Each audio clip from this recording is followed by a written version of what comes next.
आ जाए यार। देखो ध्यान देना बेटा सब लोग, बेसिक्स ऑफ अकाउंट्स हमारा चल रहा था। लास्ट लेक्चर में मैंने आप लोगों को कुछ असाइनमेंट दिया था करने के लिए, आपको अगर याद आ रहा है तो। ये कौन कौन बच्चे ने ट्राई किया बेटा? 5।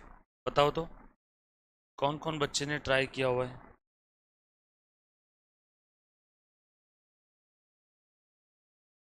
हम्म। 5 ट्राई किया सभी ने? 1, 2, 4, 5, 6, 7। बाकी बच्चों ने ट्राई नहीं किया? क्यों नहीं आया? आ जाओ अभी देखते हैं बेटा। देखो क्या बोला है बेटा 5 के अंदर में, ध्यान से सुनना। Goods sold 10,000 at 10% rate discount, 5% cash discount, right. आगे बोला है 1/4 अमाउंट रिसीव्ड। सर रिसीव्ड क्यों लिखा है? माल बेचा तो पैसा आएगा ना। 1/4 अमाउंट ही रिसीव हुआ है। And balance receivable from B, B को माल बेचा है। देखो तो जरा, मैं यहाँ पे ऐसे लिख लेता हूँ, ध्यान से सुन। टोटल माल था 10,000 का, इसमें ट्रेड डिस्काउंट कितना दिया? 10%, तो कितना हो गया? 1,000। कितना बचा? 9,000। 9,000 का क्या रहेगा मेरा? सेल। सेल है ना, परचेस थोड़ी है इस बार, सेल है। अब ये 9,000 में 1/4 सामने वाला इमीडिएटली दे रहा है, मतलब देयर फोर। ये 3 डॉट मतलब देयर फोर, इसीलिए देयर फोर, इसीलिए 3/4 क्या रहेगा? रिसीवेबल। ये तुरंत मिल रहा है, ये सेटल हो जा रहा है अभी के अभी, और ये रिसीवेबल है। ये सर नो, रिसीवेबल किससे? From B. तो बी मेरा क्या बन जाएगा? डेटर। सेल कितने का हुआ? 9,000 का, क्योंकि straight way deduct the amount of trade discount from the transaction price, यही बोला था हमने। जैसे ही ट्रेड डिस्काउंट आप देखते हो, सबसे पहले अपने ट्रेड डिस्काउंट का अमाउंट क्या करना है? माइनस करना है। यस और नो। और बचा हुआ रिसीवेबल है। आ जाओ ध्यान से सुनना। 1/4 कितना होता है बेटा इसका? 25 नहीं, 9,000 का 1/4 कितना हो रहा है? 2250। देयरफॉर बचा कितना? 9 में से 2 गया 7, 6,750। ये रिसीवेबल है। और ये 2,250 अब भी देने के लिए तैयार है सामने वाला कस्टमर। तो इसके ऊपर हम लोग क्या देंगे? 5% कैश डिस्काउंट। तो माइनस कैश डिस्काउंट 5%, निकालो बेटा 5% कितना हो रहा है? 112.5। तो कितना कैश मिलेगा? Therefore cash received, very good, 2137.5। इतना कैश हम लोगों को रिसीव होगा। तो कौन कौन सा अकाउंट बनेगा? एक बनेगा कैश अकाउंट, एक बनेगा डिस्काउंट अकाउंट, एक बनेगा सेल्स अकाउंट, और एक बनेगा बी अकाउंट। यस और नो? अभी ध्यान से सुनना। सबसे पहले पैसे आ गए क्या? पैसे आ गए, कैश बढ़ गई, तो कैश को डेबिट करो। कितना पैसा आया? 2137.5। उसके बाद डिस्काउंट दिया। जब भी मैं डिस्काउंट देता हूँ तो मेरा खर्चा बढ़ता है क्या? खर्चा बढ़ता है, तो खर्चे को यानी डिस्काउंट को डेबिट करो। खर्चे का डेबिट बैलेंस, खर्चा बढ़ रहा है तो उसे डेबिट करो। और बचा हुआ पैसा बी से लेना है। बी मेरा क्या बन गया? डेटर। रुको, डेटर का डेबिट बैलेंस, डेटर्स बढ़ते हैं तो डेबिट करो। तो बी को मैं क्या करने वाला हूँ? डेबिट। कितने से? 6750। सेल, सेल क्या होगा? क्रेडिट। सेल इनकम है ना, इनकम का क्रेडिट बैलेंस, इनकम बढ़ता है तो इनकम को क्रेडिट करो। तो टू सेल्स अकाउंट। सेल्स कितना है? चेक कर लो, हो गया क्या टैली? ये सर आपकी डेबिट की फिगर, ये क्रेडिट की फिगर। यस और नो? सिंपल है। ये आया? किस किस का आ गया था बेटा? Very good. जो बच्चों का नहीं आया अभी समझ में आया? पक्का? कोई इसमें कोई डाउट है सर अपने से? Anybody please?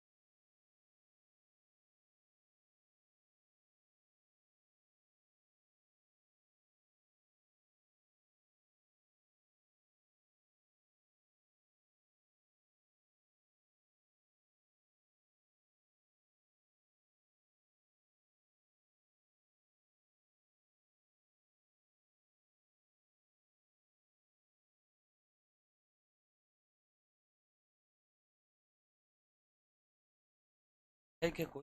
एसी ऑन करवा।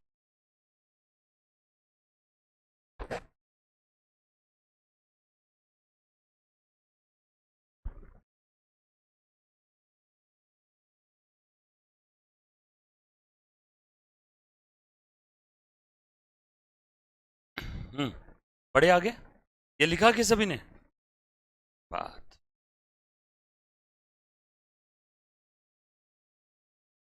अब तक बता दो क्या क्या चीजें हमने देख लिया, एक बार सारी चीजें रिवाइज कर लेते हैं। देखो, अभी तक हमने सबसे पहले अकाउंटिंग का मीनिंग देखा था आसान भाषा में। आसान भाषा में क्या था बेटा? हिसाब किताब रखना। उसके बाद हमने ये देखा अकाउंटिंग क्यों करते हैं, नीड और ऑब्जेक्टिव। ये भी देख लिया कि अकाउंटिंग करते क्यों है, क्यों करते हैं? To know the operating result, for systematic recording of transaction, to know the financial position, to know the income, to know the expenses, to know the amount receivable, to know the amount payable, है ना। Information चाहिए रहती है decision making के लिए, तो उसके लिए अकाउंटिंग करना जरूरी है। बगैर अकाउंटिंग के आपको इन्फॉर्मेशन नहीं मिलेगी। नीड और ऑब्जेक्टिव देख लिया। देन उसके बाद हमने क्या देखा, अकाउंटिंग किसकी करते हैं? फिनेंशियल ट्रांजैक्शन की। फिनेंशियल ट्रांजैक्शन यानी क्या?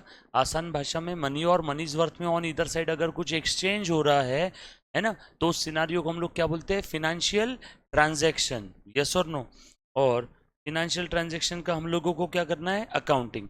अब अकाउंटिंग करने के पहले कुछ बेसिक टर्म्स समझना बहुत ज़रूरी है, तो हमने कुछ बेसिक टर्म्स देखी थी, आपको अगर याद आ रहा है तो। बेसिक टर्म्स में क्या क्या चीजें हमने देख ली थी, बताओ तो जरा।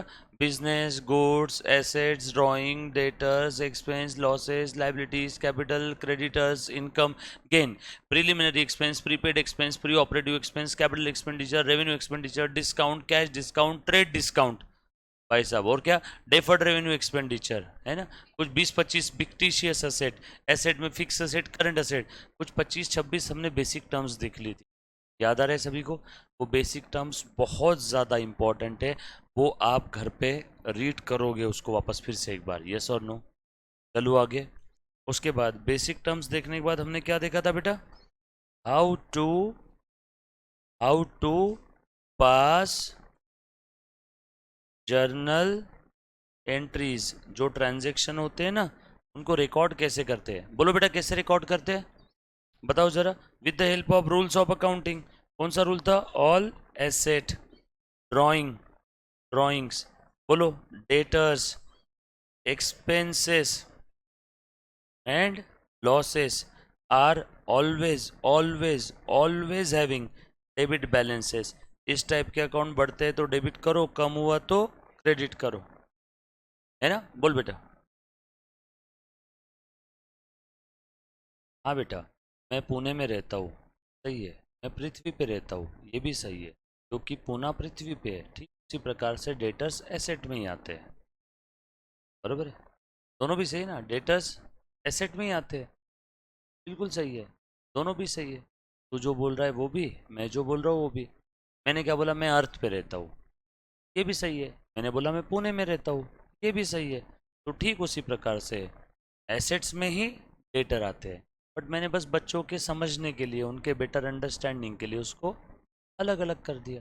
कोई तुझे पूछेगा तो तू स्पेसिफिक जवाब देगा या जनरल जवाब देगा? स्पेसिफिक। एसेट में भी और ज़्यादा स्पेसिफिक आपको बताया कि कौन सी एसेट है, तो आप ज़्यादा अच्छा क्या है? डेटर्स। इसलिए मैंने डेटर्स को अलग करके रख दिया। अल्टीमेटली डेटर्स आते असेट साइड में ही। अगर किसी ने इसके पहले अकाउंटिंग पढ़ा होगा तो बैलेंस शीट के असेट में लिखते हैं डेटर्स, बरोबर है। बट हम लोग अकाउंटिंग कहाँ से शुरू किए? लेमन्स लैंग्वेज से, एकदम जीरो से। No no, grass root level से, ज़मीन से नहीं, उसके भी नीचे से। इसीलिए मैं हर एक चीज़ डिटेल में लिख, आगे जाने के बाद हम लोग इसमें कि ये चीज़ें कम कर देंगे। बस लिखूंगा मैं असेट और एक्सपेंस, खत्म। जब हम लोग थोड़े मैच्योर हो जाएंगे ना, आप थोड़ा सा इधर आ जाओ तो, आओ इधर आओ, फ्रंट में आओ प्रभु। क्योंकि यहाँ पे क्या, मैं कैमरे के सामने रहूंगा तो आपका मेरा आई टू आई कॉन्टेक्ट नहीं होगा, डायरेक्टली इस साइड में आ जाओ। डन। तो आगे जाके हम लोग क्या करेंगे, बस ऐसा लिखेंगे, देखो, एसेट, एक्सपेंस, डेबिट बैलेंस, और लाइबिलिटीज और इनकम, क्रेडिट बैलेंस। ये बढ़ते हैं तो डेबिट, कम हुआ तो क्रेडिट। ये बढ़ते हैं तो क्रेडिट, कम हुआ तो डेबिट, बरोबर। सारे बच्चे थोड़ा इधर इधर ही बैठा करो, क्योंकि क्या है यहाँ पे सामने कैमरा है, तो मुझे पीछे वाले बच्चे को ऐसे देखना पड़ेगा। डन। अभी देख बेटा, ये क्लियर हुआ? पक्का? चलो बढ़ो आगे। उसके बाद एसेट के अपोजिट क्या है बेटा? लायबिलिटीज। ड्राइंग के अपोजिट, ड्राइंग के अपोजिट कैपिटल। डेटर्स के अपोजिट क्रेडिटर्स। अब ये क्रेडिटर्स भी वैसे लायबिलिटी साइड में लिखते हैं, बट हमने बाइफरकेट करके रखा है, बरोबर है। बच्चे जब अकाउंटिंग एंट्री पास करते तो हर एक बेसिक टर्म पता रहा तो और ज़्यादा क्रिस्टल क्लियर तरीके से वो अकाउंटिंग कर पाएंगे, है ना। वरना मुझे अकाउंटिंग करते हुए कैसा अलग से बताना पड़ेगा, क्रेडिटर, लाइबिलिटी, लाइबिलिटी का क्रेडिट बैलेंस, इसीलिए क्रेडिटर का भी क्रेडिट बैलेंस। उससे अच्छा डायरेक्ट मैंने लिख ही दे दिया, क्रेडिटर्स का क्रेडिट बैलेंस है? और बताओ बेटा, बड़े आगे। उसके बाद एक्सपेंस के अपोजिट इनकम, लॉसेस के opposite gains, and debit balance के अपोजिट क्रेडिट बैलेंस। बढ़ते हैं तो क्रेडिट, कम हुआ तो डेबिट। बढ़ना कम होना समझ में आएगा ट्रांजैक्शन से, यस और नो। और फिर डिसाइड कर लेना डेबिट होगा कि क्रेडिट। अब तक जो मैंने बताया उसमें किसी भी बच्चे को कोई डाउट? आज तक जो भी आपने पढ़ा है मुझसे, किसी बच्चे को कोई ट्रांजैक्शन का एंट्री समझ में आए, कोई डाउट है तो प्लीज़ एक बार मुझसे पूछ सकते हो। आज आपका फर्स्ट डे मुन्ना। चलो यहाँ तक किसी बच्चे को कोई डाउट है? प्लीज़ इसके पहले के लेक्चर देखना, मिस मत हो। Clear? Any student, any kind of doubt, any student from any city, any doubt from any book, बरोबर है। जहां भी आपको डाउट आए तब के तब आपने पूछना है, डाउट अनसॉल्व मत रखना। बढ़ो आगे।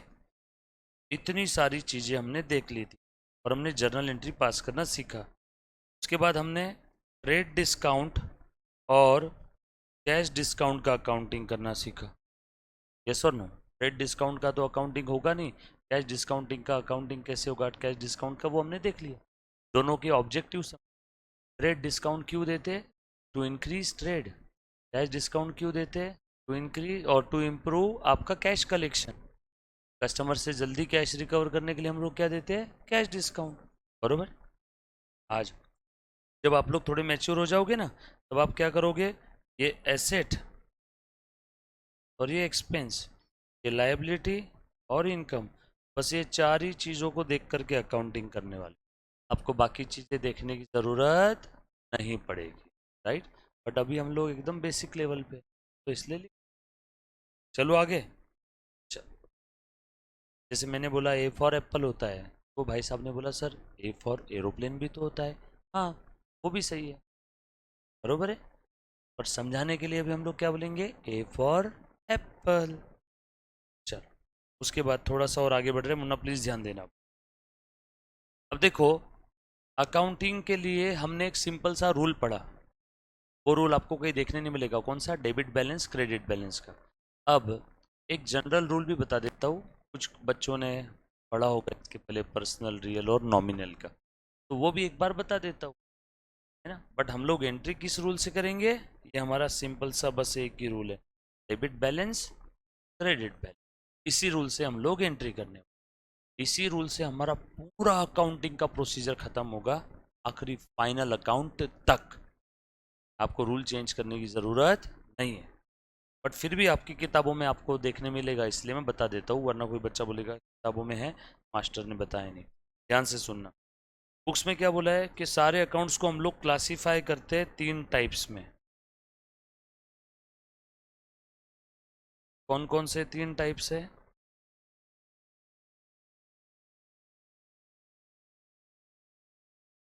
पर्सनल, इम्पर्सनल, इम्पर्सनल में और दो, रियल और नॉमिनल, बराबर है। पर्सनल अकाउंट में कौन कौन से अकाउंट आ जाएंगे? All natural and artificial person, देखो तो, all natural and artificial person. Artificial person क्या होता है रे, है ना, ऐसा पर्सन मेरी आपकी तरह नेचुरली पैदा हुआ है, नेचुरल पर्सन। इसके अलावा बाकी सारे आर्टिफिशियल पर्सन। हजारों एग्जाम्पल है artificial person, company, trust, AOP association of person, BOI body of individual, union, bank, yes और नो, काफी सारे एग्जांपल्स जो आर्टिफिशियल पर्सन। बट खैर छोड़ो ना, अकाउंटिंग में हमें क्या, नेचुरल पर्सन हो आर्टिफिशियल पर्सन हो, अकाउंटिंग ट्रीटमेंट बिल्कुल सेम रहेगा। इसके कुछ एग्जांपल्स भी लिख दूं क्या यहाँ पे? एग्जांपल, डेटर्स, क्रेडिटर्स, यस और नो, ये सब आप लोगों के लिए क्या है बेटा, पर्सनल अकाउंट है। Like bank, company, AOP association of person, BOI body of individual, trust, hospitals, banks, ये सारे क्या है, personal account, may be natural, may be artificial. Real account में क्या आता है बेटा, बताओ तो? All assets except those asset which already covered under personal account. जैसे अभी हमारे एक भैया ने बोला ना, सर डेटर तो असेट है, बट डेटर ऑलरेडी पर्सनल में आ गया तो फिर से असेट में आएगा क्या? नो, इसीलिए मैंने यहाँ पे लिख दिया all assets except those which are already covered under personal account. जैसे डेटर ही असेट है, बट और ज़्यादा डीप में गहराई में जाके देखो तो वो पर्सनल अकाउंट है। मैं पृथ्वी पे रहता हूँ, और ज़्यादा डीप में आके देखा तो मैं भारत में रहता हूँ, और डीप में आके देखा तो मैं महाराष्ट्र में रहता हूँ, और डीप में आके देखा तो मैं पुणे में रहता हूँ, और डीप में आके देखा तो मैं चांदनी चौक पे रहता हूँ, और डीप में आके देखा तो नैन्सी ब्रह्मा रेसिडेंस देखता हूँ, और डीप में आके देखा तो मैं 9th फ्लोर पे रहता हूँ के बाद। बाकी हर जवाब तो सही है ना। तो वैसे ही डेटर भले ही असेट है, डीप में आके देखो तो वो पर्सनल अकाउंट है, इसलिए मैंने लिखते समय लिख दिया रियल में सारी असेट्स आएंगी एक्सेप्ट वो जो ऑलरेडी पर्सनल में आ गई, वो फिर से रियल में नहीं आएगी। जैसे बिल रिसीवेबल, डेटर्स, है ना। अब कुछ बच्चों को मालूम ही नहीं बिल रिसीवेबल क्या है, डोंट वरी, जानता भाई, सारी चीजें हम लोग देखेंगे तो चिंता मत करना, ठीक है, हर एक चीज आएगी आगे। डेटर आप लोगों को पता है क्योंकि हमने बेसिक टर्म्स में लिया, इसीलिए है ना मैंने डेटर का एग्जांपल। तो रियल में सारी एसेट्स आ जाएगी एक्सेप्ट वो जो ऑलरेडी पर्सनल में आ गई, वो फिर से रियल में नहीं आएगी। एग्जांपल्स बताओ रियल का। Cash, car, computer, furniture, land, building, land, machinery. और बताओ गुडविल आएगा क्या इसमें? गुडविल आएगा? गुडविल, कॉपीराइट रियल में आएगा क्या? तो समझ जवाब दो। बोल मुन्ना, एनीबॉडी प्लीज, पीछे। रियल में गुडविल आएगा? आएगा? आएगा? लिखो, गुडविल, पेटेंट, कॉपीराइट, ये भले ही इंटेंजिबल है बट फिर भी ये रियल है। हर बार रियल का मतलब वो नहीं होता है जिसको टच कर सकते, छू सकते, देख सकते हैं, बरोबर ना। चलो आगे, पक्का। उसके बाद तो ये हो गई बेटा आपकी सारी रियल अकाउंट्स की एग्जाम। उसके बाद नॉमिनल, इसमें कौन कौन से अकाउंट्स आएंगे? एक्सपेंसेस, लॉसेस, इनकम के अकाउंट और गेन्स के अकाउंट। एग्जाम्पल बताओ। एक्सपेंस लॉसेस की अगर मैं बात करूं, एक्सपेंस की अगर बात करूं तो सैलरी दे रहा हूं तो, इंटरेस्ट दे रहा हूं तो, रेंट अगर दे रहा हूं तो। लॉसेस की बात करूं तो loss due to fire, due to fire, earthquake, theft, yes और नो। इनकम की अगर मैं बात करूं तो सेल्स, इंटरेस्ट मिल रहा है, इंटरेस्ट इनकमिंग, बरोबर है। रेंट अगर मिल रहा है तो, बरोबर है क्या, डिस्काउंट मिल रहा है तो, कमीशन मिल रहा है तो, रॉयल्टी मिल रही है तो, ये सब क्या है मेरे लिए, इनकम। ये सब दे रहा हूँ तो क्या बन जाएंगे, एक्सपेंस। डन। के बाद जहाँ भी जिस बच्चे को डाउट आए, आपको सौगंध है आपके चाहने वालों की, तब के तब पूछ, पेंडिंग नहीं रखना है, जो कोई भी डाउट आए मन में, ठीक है?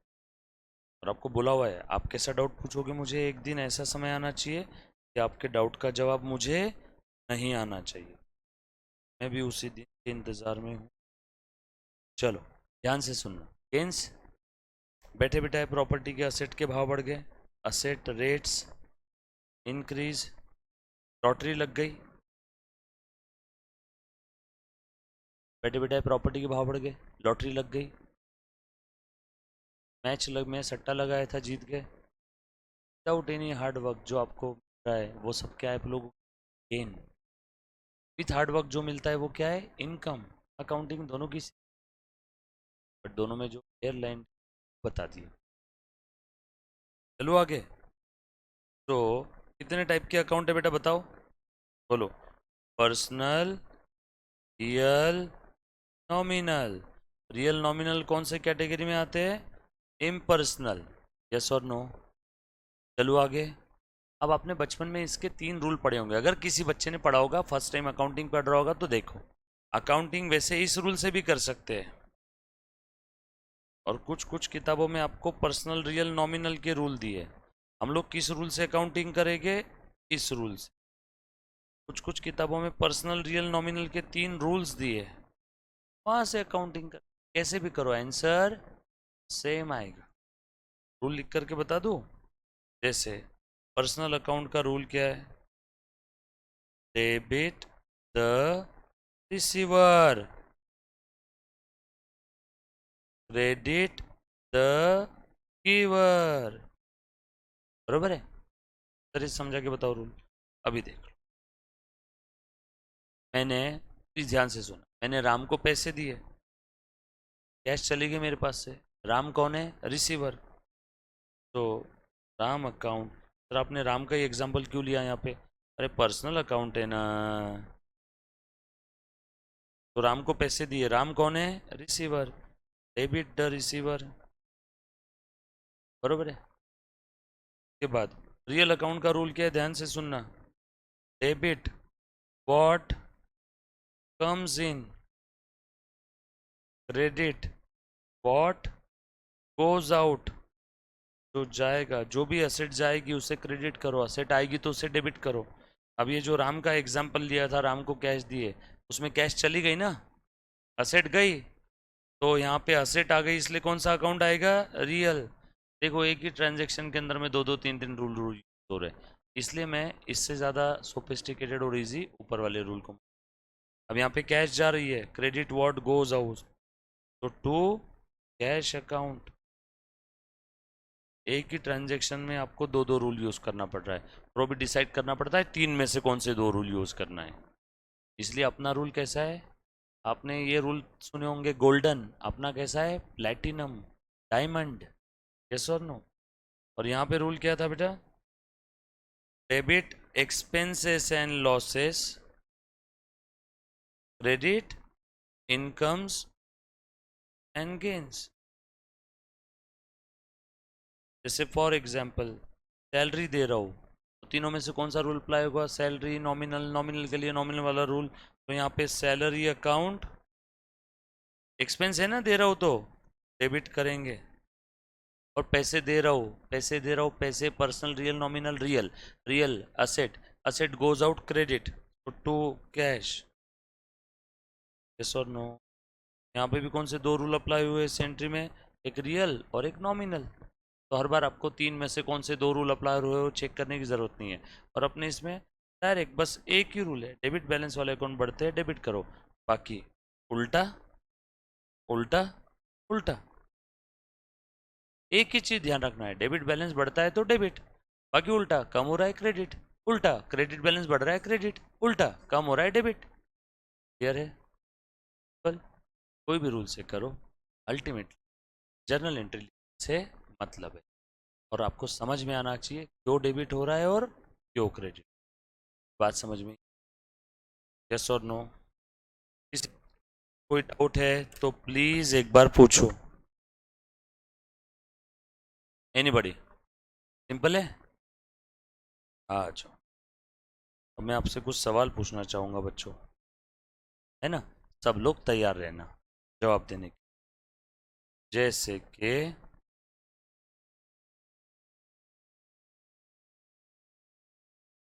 बैंक ओवरड्राफ्ट,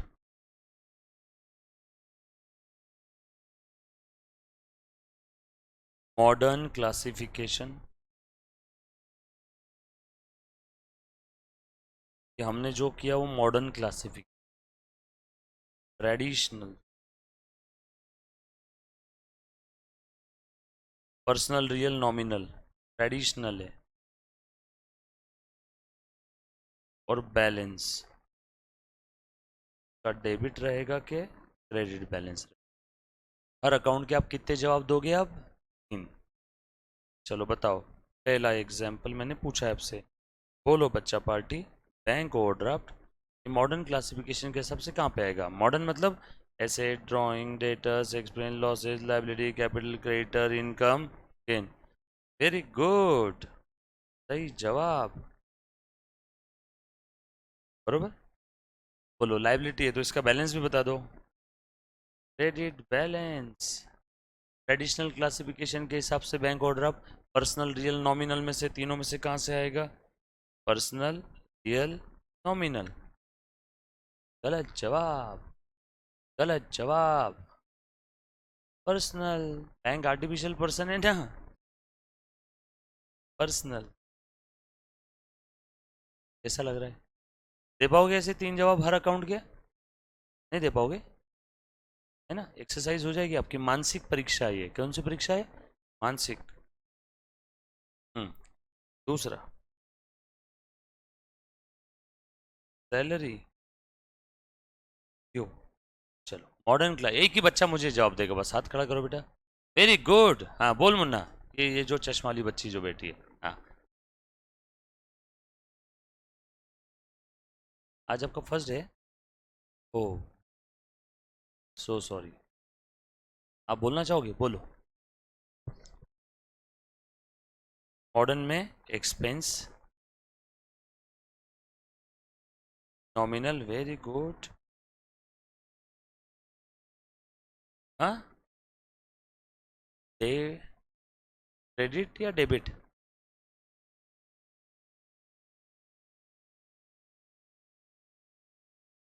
बोलो।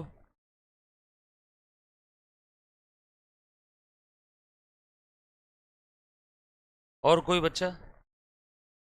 ओके, डेबिट, गलत जवाब। और कोई? हाँ ऐसे नहीं, हाथ खड़ा करो। वेरी गुड, बोलो मैडम। मॉडर्न क्लासिफिकेशन में लाइबिलिटी आएगा। गलत जवाब।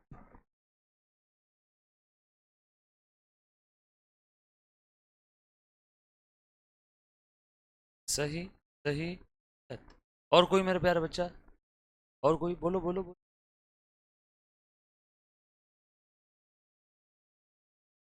Salary due. पहले सुनो सुनो, अब अच्छे से सब लोगों ने ट्राई कर लिया ना, इसलिए मैंने इसको मानसिक एक्सरसाइज। ध्यान से सुनना। सैलरी ड्यू है, सैलरी नहीं है। सैलरी होता तो नॉमिनल आता, खर्चा आता, डेबिट बैलेंस आता, सैलरी अगर होता तो। बट ये क्या है? सैलरी ड्यू का हिंदी भाषा में मतलब होता है सैलरी देना बाकी है, salary payable, salary payable, salary outstanding, salary due. Ram तेरे कितने नाम? 3 नाम। Salary due, salary outstanding, salary payable. तीनों का मतलब क्या है? सैलरी देना बाकी है। देना बाकी है तो क्या हो जाएगा ये? लायबिलिटी। ये क्लियर है? लायबिलिटी बोलते ही मेरे दिमाग में आ गया क्रेडिट बैलेंस, खेल खत्म। All liabilities, capital, creditors, incomes and gains are always having credit balance, बरोबर है? और सैलरी होता तो यहाँ पे नॉमिनल आता, बट यहाँ पे सैलरी पेएबल है। Any payable is your personal, any payable. क्यों क्यों पर्सनल? क्योंकि सैलरी पेएबल उन तमाम एम्प्लॉयज को रिप्रेजेंट कर रहा है जिन जिन को सैलरी देना बाकी है, इसीलिए ये पर्सनल ज्यादा करेक्ट, रिप्रेजेंटेटिव पर्सनल। ये रिप्रेजेंट कर रहा है ना उन तमाम एम्प्लॉयज को, रिप्रेजेंटेटिव पर्सनल अकाउंट। क्या बोलते भाई, समझ में आया क्या? एक बार फिर से ट्राई करोगे? आ जाओ देखते हैं, शायद हम तो फक्त बाजीराव से एजेस। कौन बच्चा ट्राई करेगा? हाथ खड़ा करो बस। हाँ बोल Munna. Wages, expenses, very good. Personal real nominal में नॉमिनल, वेरी गुड। एक्सपेंस बोलते ही दिमाग में क्या आ गया? डेबिट बैलेंस, गुड, सही जवाब। Next, bank balance. बैंक में पैसा पड़ा है, बोल बेटा। हाँ, एसेट। यहाँ पे पर्सनल अकाउंट ट्रेडिशनल के हिसाब से, और यहाँ पे बैंक में पैसा पड़ा है, असेट है, तो डेबिट बैलेंस। क्लियर है? हाँ बोल बेटा। डेटर कौन सा है फिर? डेटर भी रियल है ना? बोल बोल, डेटर भी तो असेट है। हाँ, बैंक बैलेंस है मतलब क्या है? तू ये बँकेत पैसे पडलेले आहे, बता, ये बैंक बैलेंस है क्या? बता मुझे। कैश नहीं बोला है, कैश बोला रहता तो रियल आता। बोलो, बैंक में मैंने पैसे डिपॉजिट किए 100 रुपये। बोल, तेरा बैंक बैलेंस कितना है? ये बैंक बैलेंस को कैसे लिखती है तू? स्टेट बैंक ऑफ इंडिया में थे, SBI बैंक अकाउंट 100 रुपये, डेबिट बैलेंस। अब बोल, रियल है ये? पक्का? पर्सनल है ना? समझा ना? हाँ कसम। तो bank balance asset, modern classification के हिसाब, ट्रेडिशनल के हिसाब से पर्सनल, बरोबर। चलो आगे। रियल नहीं बोलना बैंक बैलेंस को, बैंक अकाउंट ये पर्सनल है, कैश रियल है। बैंक बैलेंस बोला म्हणजे बैंक अकाउंट, बैंक बैलेंस बोला मतलब बैंक अकाउंट, कैश बैलेंस बोला तो बोलना रियल, बरोबर है। ऐसा लिख दूं कि यहाँ पे तेरे लिए, for example state Bank of India bank account, SBI bank account, बरोबर है। और बताओ, किसी बच्चे को डाउट है तो प्लीज़ पूछना बेटा। हाँ, आप क्लासिफिकेशन ध्यान दो ना, मॉडर्न, ट्रेडिशनल, बैलेंस। फिर से एक बार फिर से ट्राई करोगे? देखो भी यहाँ पे, देखो मैं लिख रहा हूँ सेल, सेल नहीं लिखता हूँ, परचेस। हाँ बोलो, कौन बच्चा ट्राई करेगा? हाथ खड़ा करो बेटा।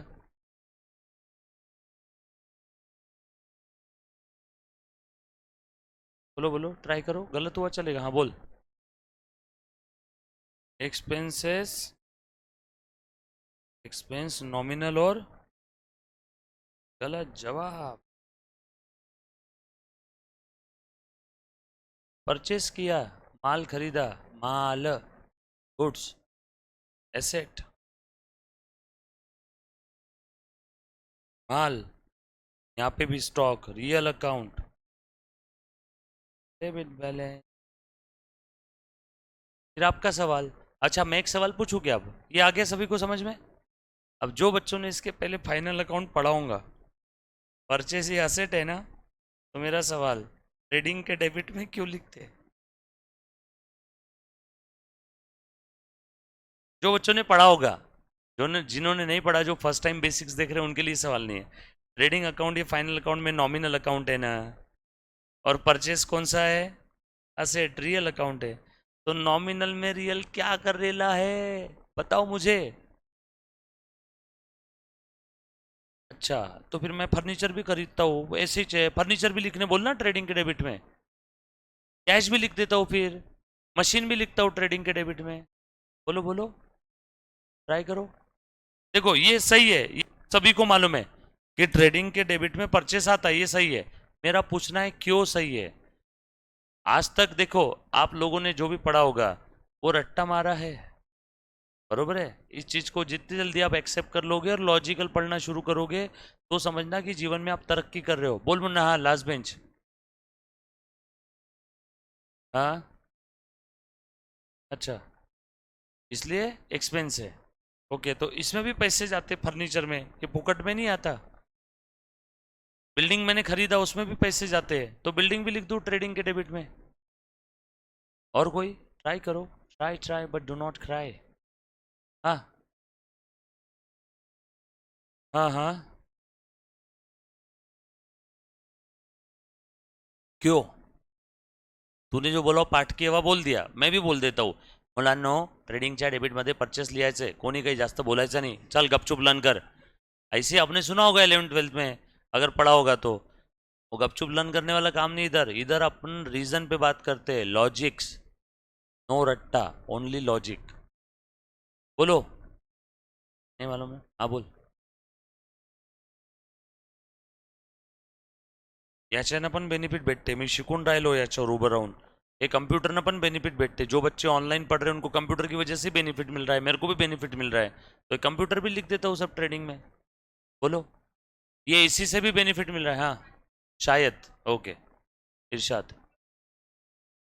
हाँ,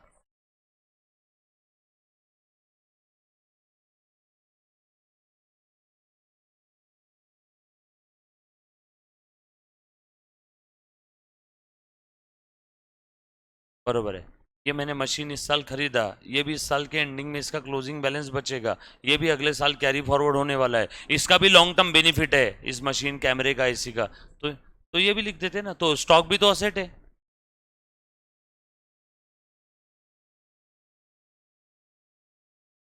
कोई बच्चा बोलेगा सर लॉन्ग टर्म नहीं शॉर्ट टर्म बेनिफिट बोलना चाहिए था उसने।